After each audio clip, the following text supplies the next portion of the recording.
Please make sure the camera is connected to the device. I will show you how to connect to the face recognition kit by using Nilvana Flow. Display the recognition information and filter with the whitelist node. Add the camera configuration node into Flow to control the camera. Double-click to update the setting of node. The MQTT broker is installed on the device in advance.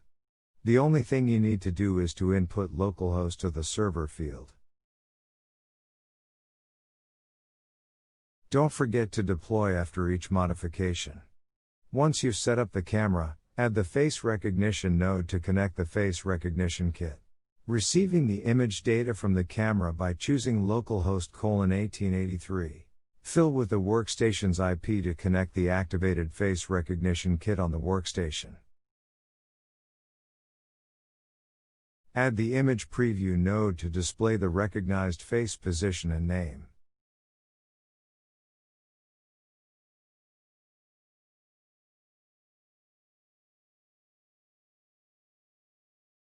Insert name into the list after adding whitelist node.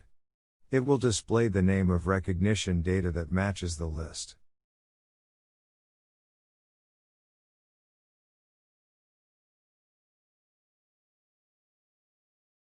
After finishing all settings, click on the box in the left of camera configuration.